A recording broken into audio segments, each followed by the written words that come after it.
जिन पर अपडेट लेना भी बाकी है। पाकिस्तान के खैबर पख्तूनख्वा प्रांत के नौशेरा जिले में एक कुख्यात मदरसे दारुल उलूम हकनिया में हुए आत्मघाती हमले में तालिबान के संस्थापक कहे जाने वाले दिवंगत मौलाना सामी उल हक के बेटे मौलाना हामिद उल हक की हत्या कर दी गई। यह हमला शुक्रवार को जुमे की नमाज के बाद किया गया। यह मदरसा दशकों से तालिबानी आतंकियों के लिए सबसे बड़े स्कूल की तरह से है। इस भीषण हमले की ISKP आतंकियों ने जिम्मेदारी ली है। यह IS आतंकी लगातार पाकिस्तानी सेना के इशारे पर तालिबान को निशाना बना रहे हैं। मौलाना हामिद के अलावा उनके 5 अन्य करीबी लोग भी इस हमले में मारे गए हैं। तालिबान ने इस हमले की कड़ी निंदा की है और इसे कायराना हरकत करार देते हुए बहुत बड़ी क्षति बताया है। और चलिए लगातार हमारे सहयोगी अजय चांडियाल हमारे साथ जुड़े हुए हैं। रुक करेंगे अजय, जिस तरीके से कल मदरसे पर ये हमला हुआ उसके बाद कई सवाल खड़े हुए और ऐसे में अब जिस तरीके से यहाँ दोनों तरफ से कार्रवाई देखी जा रही है वो बेहद ही ज्यादा खतरनाक मोड़ पर जाती नजर आ रही है।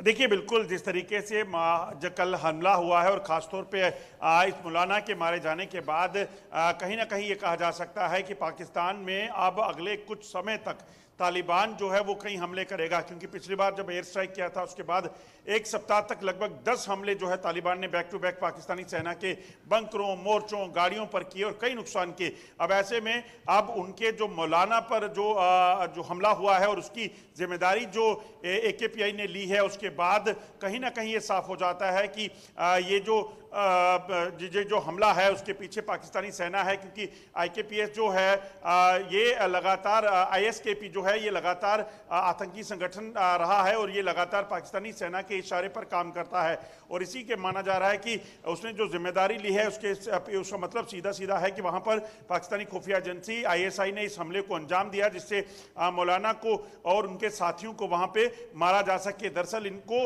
माना जाता है कि इस मस्जिद से जो है पुराने लंबे समय से जो है वो आतंकियों को बनाने का, लोगों को रेडिकलाइज करने का सिलसिला चलता है।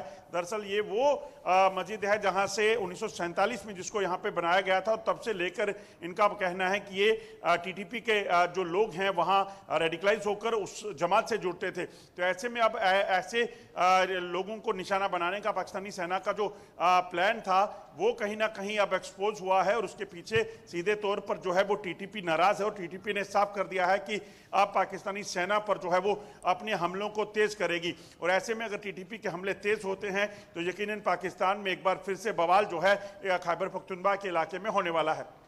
बिल्कुल, अगर बात की जाए दोनों की ताकतों को लेकर तो इस वक्त पाकिस्तान तो वैसे ही बेहद कमज़ोर नज़र आ रहा है अजय, और ऐसे में TTP ने ये ऐलान कर दिया है, खुली चुनौती ये दे दी है कि अब हमले और तेज़ होंगे। तो जाहिर सी बात है अब तक बहुत नुकसान हो चुका है क्योंकि अकेला TTP नहीं है, इसके अलावा भी चारों तरफ की मार जो है वो पाकिस्तान झेल रहा है। तो कितना कमज़ोर पाकिस्तान इस वक्त नज़र आ रहा है और क्या कुछ यहाँ पर ऑप्शंस पाकिस्तान के पास हैं जिसकी मदद से वो बच सकता है? देखिए बिल्कुल जिस तरीके से जो हो रहा है उससे साफ नजर आता है कि पाकिस्तान के हालात जो हैं वो काफ़ी चिंताजनक है, क्योंकि TTP की वार्निंग का मतलब बड़ा साफ है। जब वो हमले करते हैं तो उन्होंने अब जो मदरसे पे हमला हुआ है जिसमें उनके मौलाना जो है मारे गए हैं, उसके बाद से एक चीज़ बड़ी साफ है कि अब हमलों का सिलसिला जो होगा वो सिर्फ सेना के गाड़ियों और बंकरों तक सीमित नहीं रहेगा, वो कुछ अलग तरह के जो टारगेट हैं उनको निशाना बना सकते हैं और उस निशाना बनने के बाद जो है कहीं ना कहीं पाकिस्तानी सेना जो है और बाकी TTP के जो लड़ाके हैं उनके बीच में ये जो वॉर चल रही है वो बढ़ने वाली है। तो पाकिस्तान के अंदरूनी हालात जो हैं वो आने वाले दिनों में और ज़्यादा खतरनाक होने वाले हैं, ये साफ हो जाता है। बिल्कुल, काफ़ी खतरनाक ये हालात अब बनते नजर आ रहे हैं, लेकिन कहीं से मदद पाकिस्तान को इसके खिलाफ मिल सकती है क्या? जिस तरीके से अक्सर आदत रही है पाकिस्तान की मदद लेने को लेकर, तो कहाँ से मदद के उम्मीद जो है वो पाकिस्तान को नजर आ सकती है TTP से लड़ने के लिए? और ये जो चेतावनी दी गई है उसके बाद क्या तैयारी कर सकता है पाकिस्तान? देखिए एक चीज को समझना होगा, TTP का जो गढ़ है खैबर पख्तूनख्वा का इलाका या फिर वजीरिस्तान का इलाका, ये वो इलाका है जहां पर उनके लड़ाके जो हैं और उनके जो लोग हैं वो पूरी तरह से फैले हुए हैं। पाकिस्तान कई सालों से आप सोचिए जो दुरन लाइन है वहां पर बॉर्डर लगाने की बात करता है, मगर टीटीपी ने आज तक उस काम को नहीं होने दिया। दरअसल टीटीपी को खुद पाकिस्तान ने तैयार किया और उसके बाद लगातार उसका इस्तेमाल किया गया, चाहे वो अफगानिस्तान में अमेरिकन फोर्सेस के खिलाफ लड़ाई की बात हो या बाकी चीजों के लिए हो। भारत में भी, इवन जम्मू कश्मीर में भी जो है तालिबान का इस्तेमाल हुआ था, जब तालिबानी आतंकियों को यहां भेजकर यहां हमले करवाए गए थे और उस पर 90 के दशक में ये सारी चीजें पाकिस्तान ने की।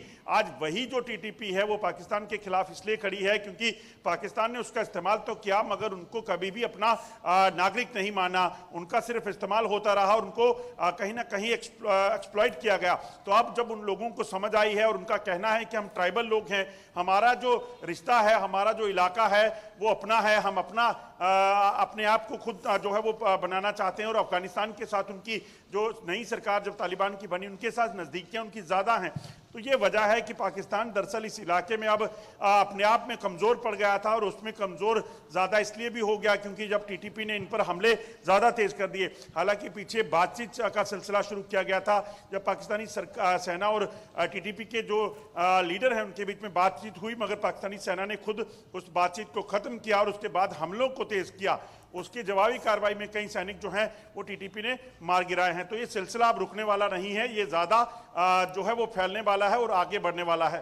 बिल्कुल बिल्कुल अजय, आपने बिल्कुल सही कहा, ये सिलसिला अभी रुकने वाला नहीं है और आगे की तस्वीर जो है वो बहुत ही ज्यादा गंभीर बनती नजर आ रही है। हालात पाकिस्तान के और भी ज्यादा खराब होते नजर आ रहे हैं और कहीं ना कहीं खुद पाकिस्तान जो है अपने आप को जहन्नुम के आग में धकेल चुका है। जिन लोगों को यहाँ पर पाला पनाह दिया, आज वही लोग पाकिस्तान के लिए सबसे बड़ी मुसीबत बनकर खड़े हैं और इसलिए निपटा कैसे जाए ये खुद पाकिस्तान की आर्मी और सरकार को समझ नहीं आ रहा है इस वक्त फिलहाल।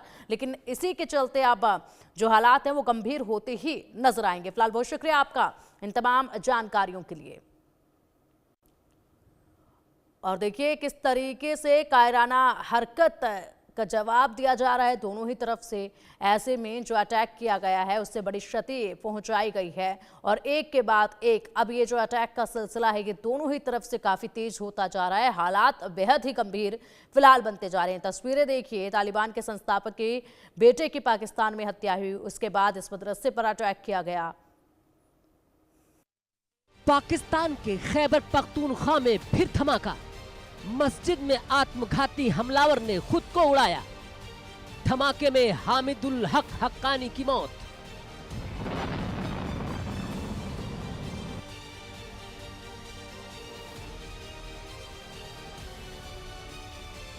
पाकिस्तान में एक तरफ चैंपियंस ट्रॉफी का आयोजन हो रहा है, दूसरी तरफ भीषण बम धमाके ने देश को दहला कर रख दिया है। मदरसे में हुए आत्मघाती हमले से खिलाड़ियों की सुरक्षा को लेकर गंभीर सवाल खड़े हो रहे हैं। सभी टीमें अपनी सुरक्षा को लेकर चिंतित हैं, खासकर न्यूजीलैंड जैसी टीम जिसने सुरक्षा कारणों से पहले भी पाकिस्तान का दौरा रद्द किया था।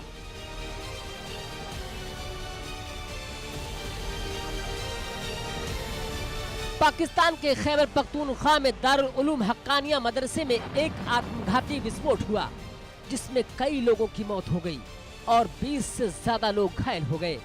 इस धमाके में जमीयत उलमाए इस्लामी सामी के प्रमुख मौलाना हामिदुल हक हक्कानी की मौत हो गई।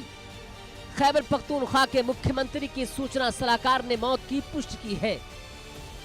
मौलाना समीउल हक के बड़े बेटे हामिदुल हक एक राजनीतिज्ञ और इस्लामी विद्वान थे।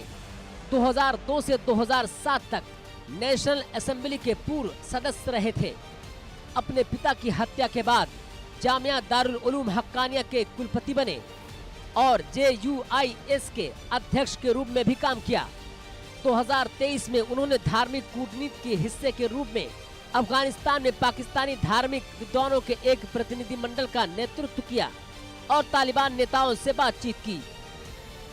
धमाकेबाज से सुरक्षा बलों ने पूरे इलाके की घेराबंदी कर दी और हमले का कारण और इसमें शामिल लोगों का पता लगाने के लिए जांच जारी है।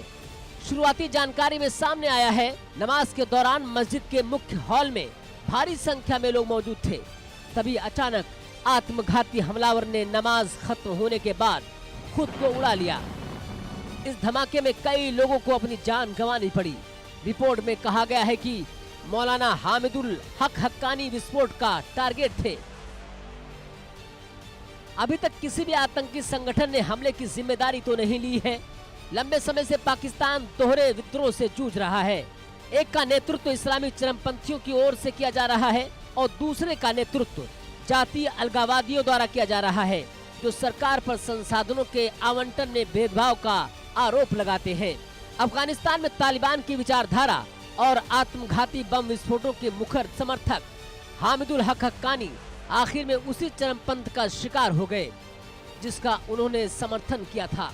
उनके पिता मौलाना समीउल हक हक्कानी का भी यही हश्र हुआ था जब 2018 में उनके घर में चाकू घोंपकर उनकी हत्या कर दी गई थी।